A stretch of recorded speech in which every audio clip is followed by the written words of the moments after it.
नमस्कार। बिहार में किसान सम्मान निधि पैसा देने से पहले बिहार सरकार को देना है 3,000 रुपये, यानी 2,000 केंद्र सरकार का और 1,000 राज्य सरकार को उसमें ऐड कर कर देना है।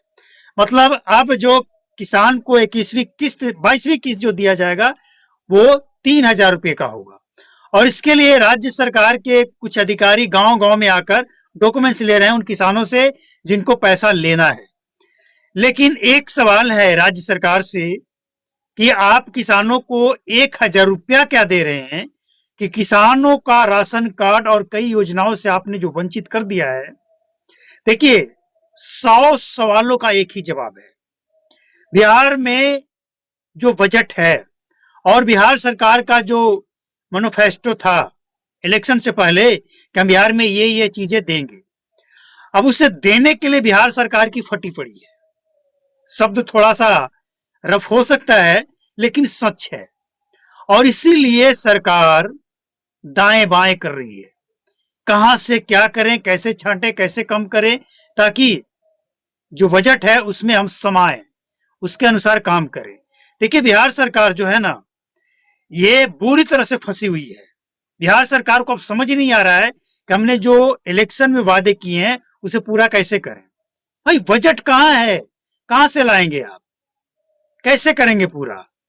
400 से 1,100 आप पेंशन कर दिए, उसमें भी लोगों को अब छांटा जा रहा है कई तरह के अड़ंगे लगाकर।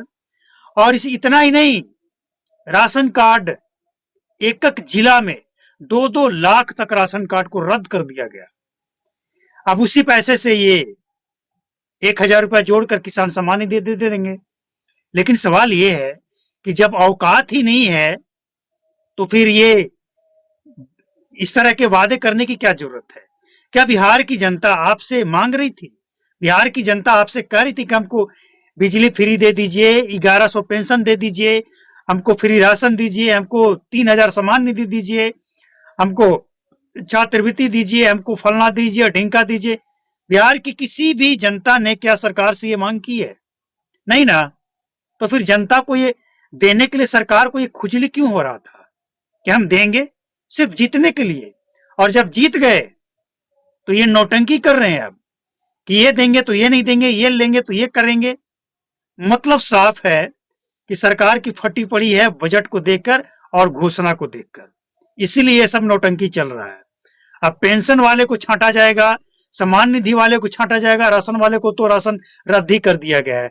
राशन रद्द कर देने के बाद जो डॉक्यूमेंट से होता था वो खत्म हो गया, और उससे जुड़े हुए जो डॉक्यूमेंट्स बनता था वो भी डॉक्यूमेंट्स बनता था, योजना का लाभ मिलता था, ये सब समाप्त हो गया। सरकार की ये जो नीति है इसके लिए सदन में आवाज उठनी चाहिए, विपक्ष के लोग आवाज उठाएं। और इतना ही नहीं, जनता को भी जागरूक होना पड़ेगा।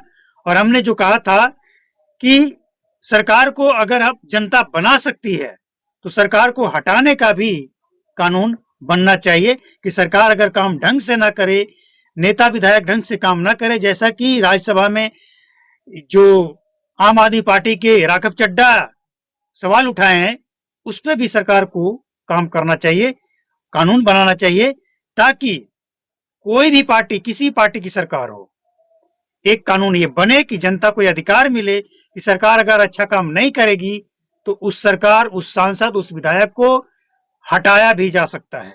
बहुत जरूरी है ये।